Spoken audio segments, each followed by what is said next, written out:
Tonight we have Honorable Ramsey Bennett, Sheriff of Pierce County, here to present a program. We have a program that is called the D.A.T.E, which is drug abuse, and we've had it in the county for a good while.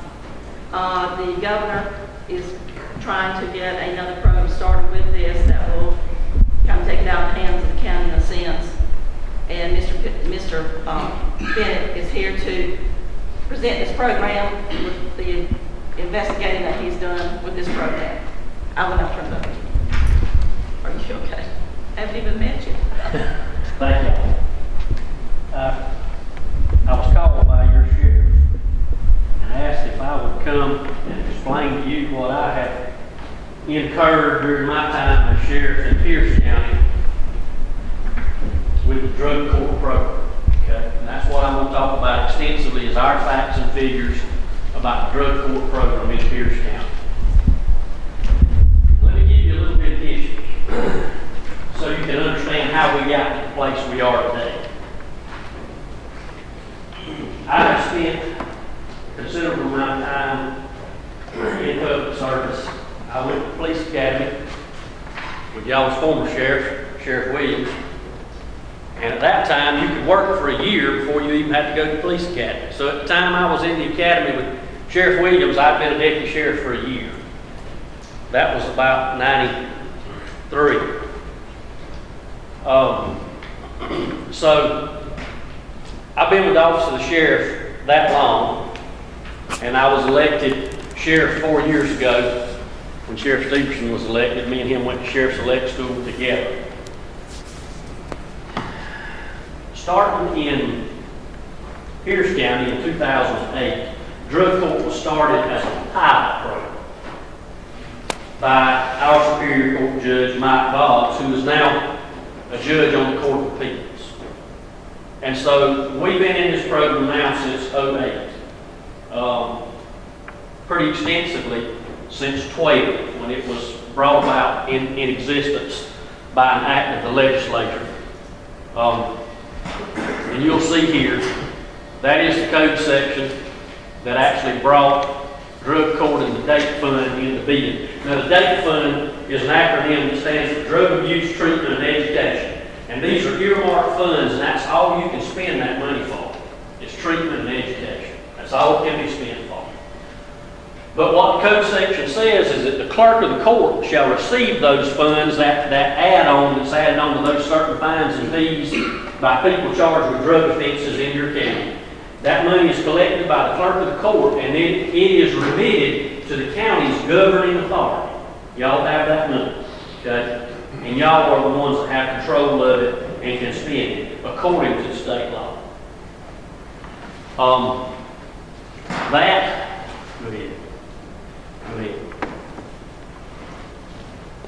That brings us to our facts and figures in Pierce County.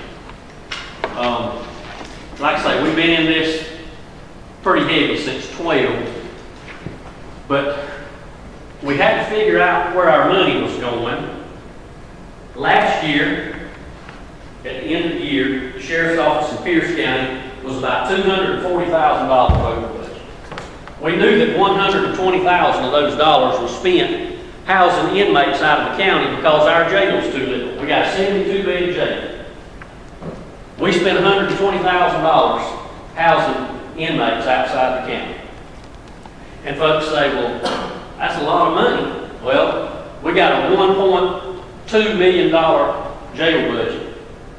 And when you do that math, that winds up at a 72-bed jail running at capacity, costing us $45 a day per inmate. And that's also what we pay in other counties to house inmates for.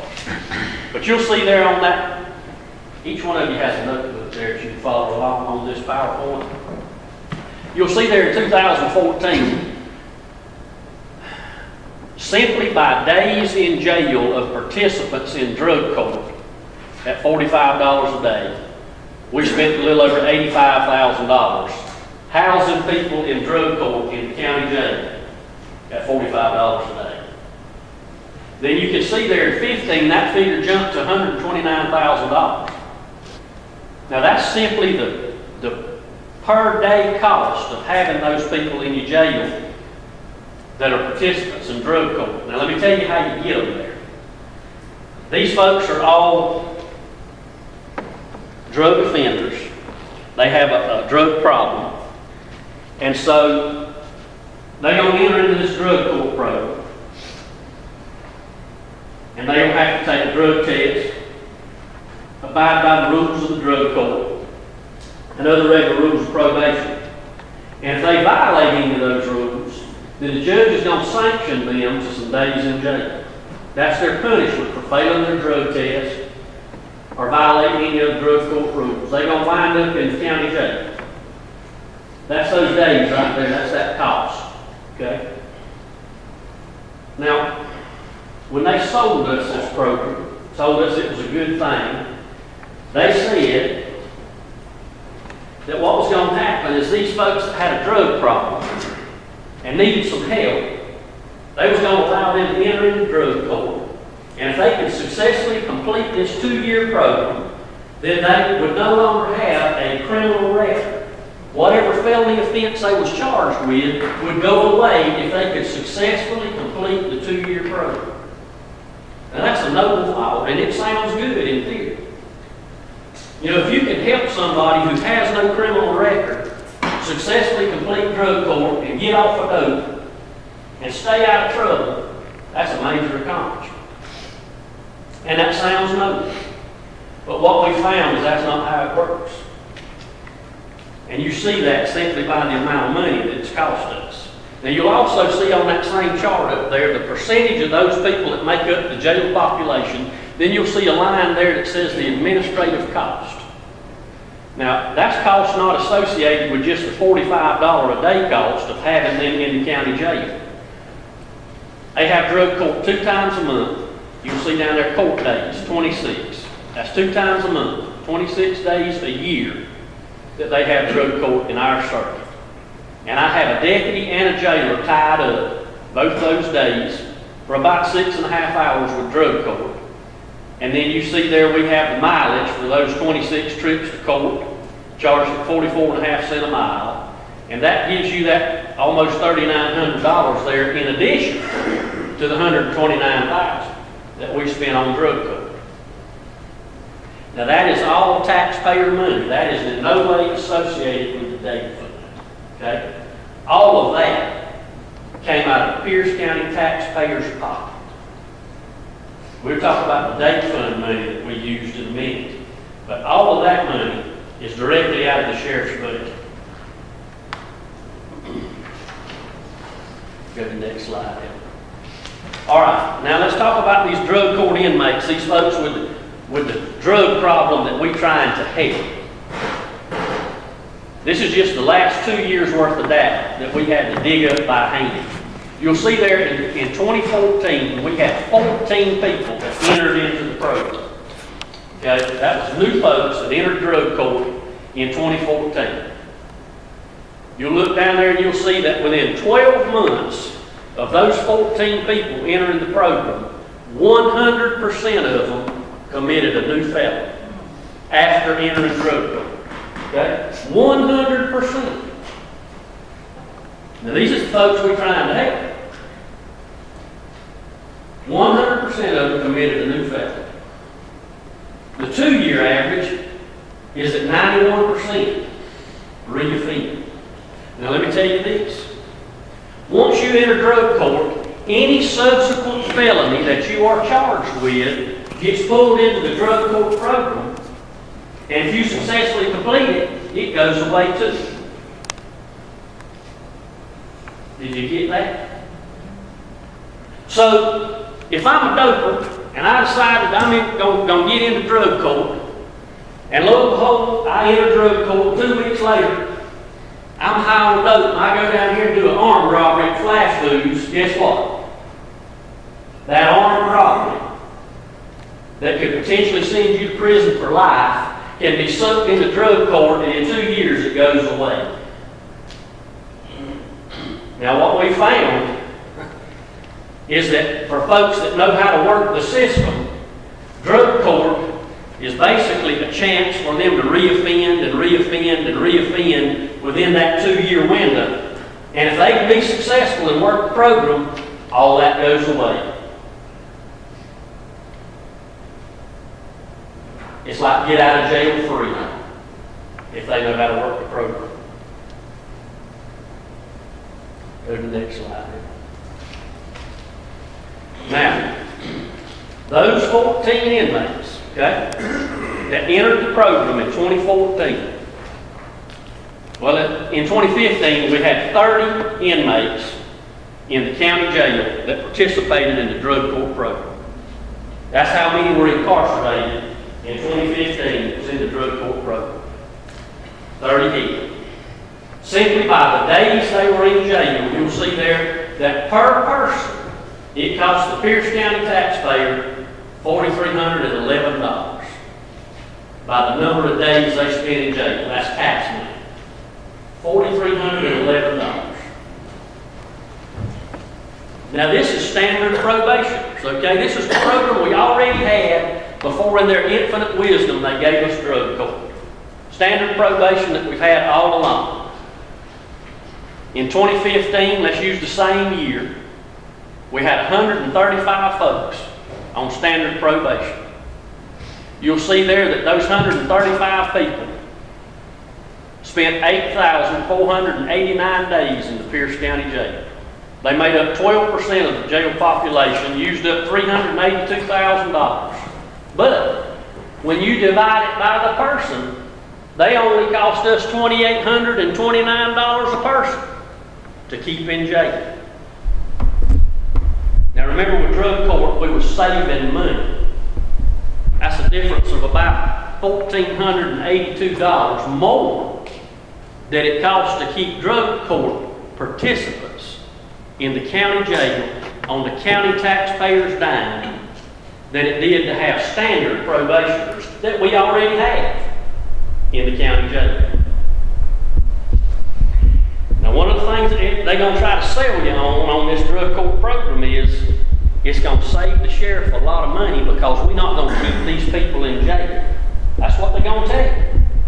You know, standard probationers is going to eat up your jail time. But if we can get them in drug court, we're going to turn them out of the county jail so they're not going to eat up your tax dollars. Well, that wasn't the case in Pierce County. They grinded up our tax dollars coming and going simply by the amount of time they get sanctioned to the county jail. They don't pass the drug test. They don't show up for court. You know, for some reason, they can't stay straight. So they wind up in the county jail. In 2015, the stack of sanctions signed by the Superior Court judge that incarcerated these folks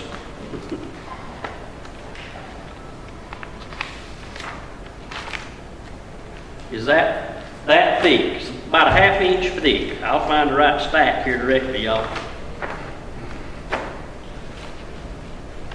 That's the sanctions right there.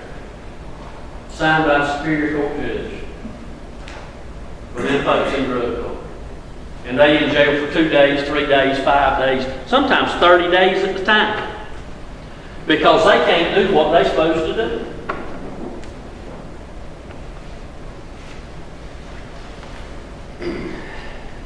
Now, you saw on that slide a while ago that 100% of them people in 2014 that entered the drug court program reoffended, okay? Well, that's the other thing they're going to tell you about drug court is they're going to help these folks out and they're going to help them stay out of trouble. And it's way better than probation.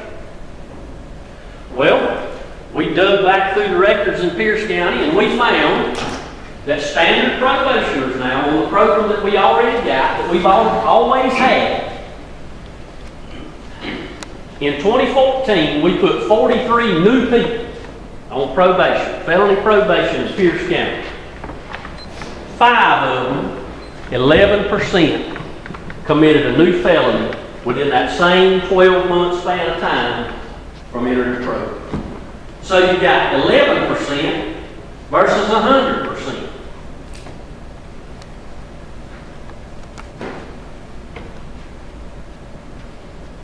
Then you'll see down there the total number that had any kind of probation violation, which means a technical violation. They didn't do something that broke the law, they simply broke the rules of probation. What, but 51%? But when you look at that same year of just them 14 folks that entered drug court, 100% of them committed a new felony. The 2-year average with a new felony on standard probation is about 17%. With drug court, it was about 91.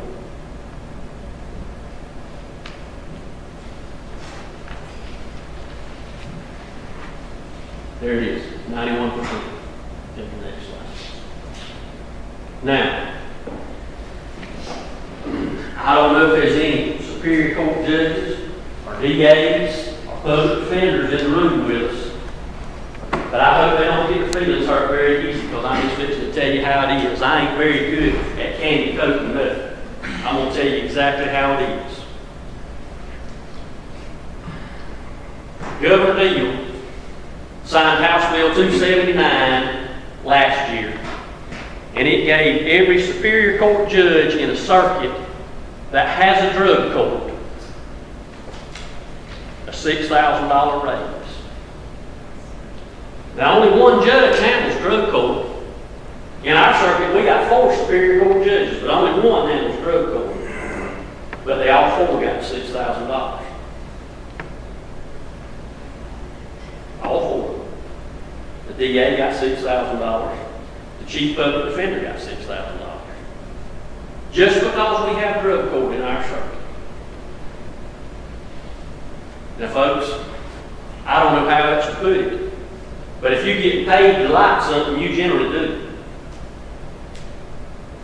If the governor's going to give you $6,000 to like drug court, you probably like in drug court. I don't know how else to put that, but that's just the way it is. That same year, in addition to that $6,000 across the board, all that same bunch I just named off got 5%. For most of them people in rural Georgia, that was a $12,000 raise in 1 year. I don't know about y'all, but them folks didn't give us a penny of that money we grinded up over there in the county jail because of the number of days them folks is in the jailhouse. They didn't reimburse us a dime of that. Not a penny. But they all got a raise. Now, in there, you're going to see a reference to this National Drug Court study, okay? And I have here for you a complete copy of that study, okay? Y'all can share it. It's pretty long, about 30-some-odd pages. But I want to call your attention there, go to the next slide. I want to call your attention there to the middle of the page, understanding drug courts and what the research shows. What does it say there, that first one, number 9, under the bold? Fine. Drug court research is often unreliable. Across the nation, that's how the deal's been running. Because they all track their records differently. Nobody's using a uniform method to track what they're doing, how many successes they have, how many failures they got. Everybody does that differently. Drug court outcomes are not markedly better than probation. I think I just showed you that. 100% that went into drug court committed a new felony within 12 months. The number was way lower than that on standard probation. Incarceration sanctions do not improve the outcome. In other words, put them in jail for 2 days, or 3 days, or 5 days at a time don't change their outcome in life. It don't make them be any better. Their success rate is not any greater because they were sanctioned to the county jail. Drug courts limit access to proven treatments. What that study will tell you is that a small portion of these people that's in drug court actually have some kind of medical problem. That if they actually went to a doctor, the doctor could give them some medication and they'd stay out the county jail because they'd stay straight. Usually that's a mental health issue. But drug court usually don't address that. Drug courts may not improve public safety. Well, I would submit to you today in Pierce County that our records show that if 100% that's going in drug court commits a new felony within 12 months of entering, that hadn't improved public safety any at all. Because them folks is free on the street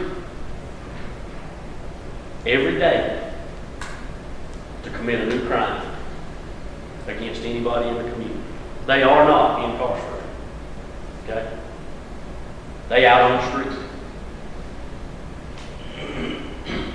Now, it also says there, number 14, drug courts may not reduce incarceration.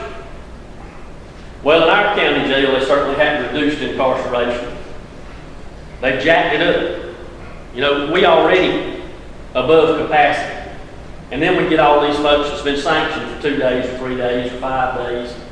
You know, it's not uncommon for our bunch to go to drug court and take 2 people that's going to enter drug court and have to call 2 or 3 more cars to haul back all the folks that they've sanctioned and put in the county jail. All on the taxpayer's dime. But they're going to tell you they're going to help you save some money. That's what they're going to tell you.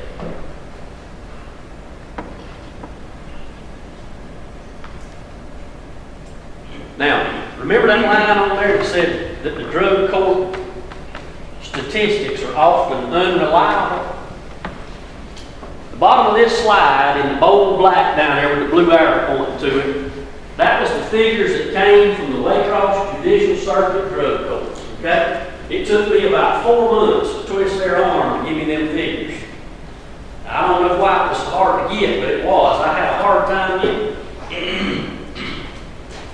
You're going to see there in the bold black where it says served, that's the number of people that's actually passed through drug court in the Oconee Circuit since it started, 47. But what I want to call your attention to is we get down here to the total monies combined with mental health court and drug court. They say that all the money that they cost Pierce County taxpayers in 2015 was $36,990. Okay? They claim that's all they cost the Pierce County taxpayer. Well, when I use their figures, now not my figures, because my figures is markedly higher. When I use their very own figures, their very own sanctions, I find out that by their figures, if I use their figures, it costs $54,000. About a $19,000 difference. And I don't know why they say it's cheaper, because I use their figures to calculate that number. They gave me them figures. I didn't bring them up. But that real figure is that $129,000 I showed you a while ago. And I'll go ahead and tell you, in all fairness to them drug court proponents, I count any day that they in the county jail for committing a new crime against them, okay?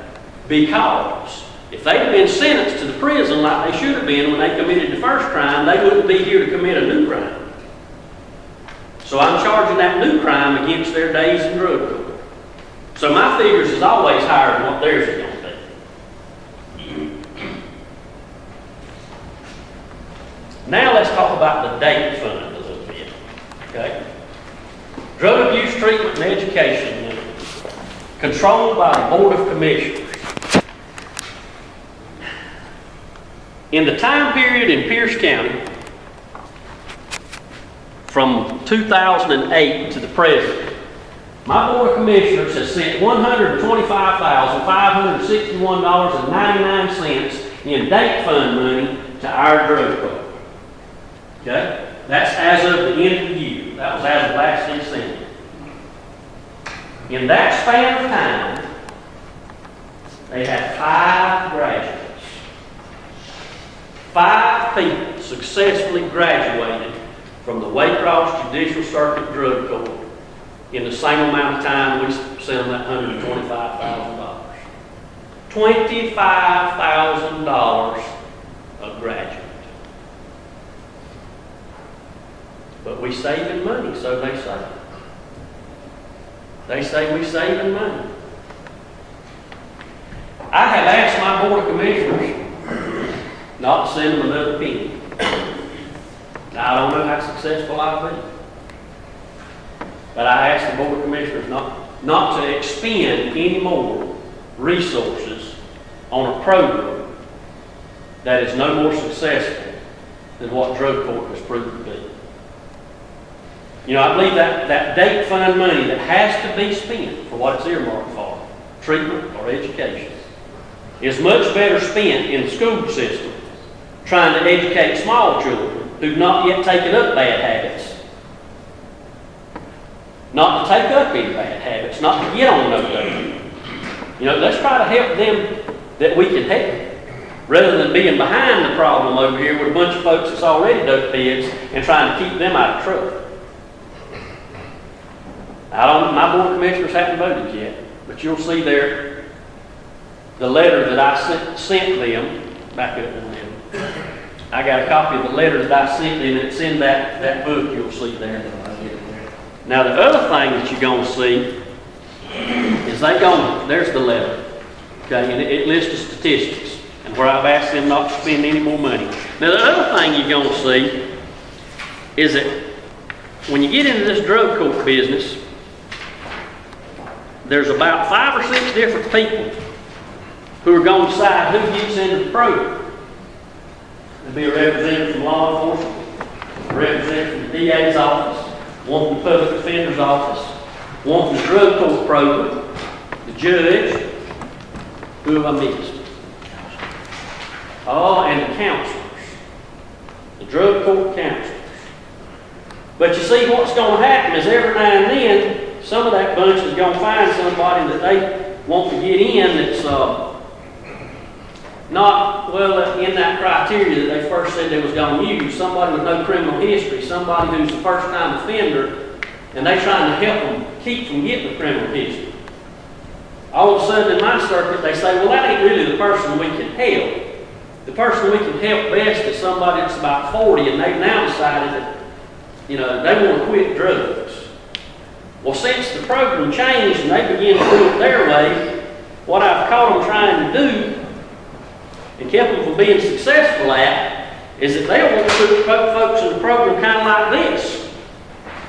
Folks with a rap sheet like this that's got 12 felony convictions should have been in the penitentiary long ago. And they'll say he's a candidate for drug court. And I know folks will say, well, you know, y'all deal with a lot of folks. That one might have just fell through the crack. You know, it's possible, many folks as y'all handle, that might have just slipped by. That he was a good old boy and you know, they was really trying to help him. But you see, this is the trouble. What we get into is that, as I often say, that crack in drug court evidently is too wide because they tried to slip this one in too. And he's just about as good a boy as that other one over there.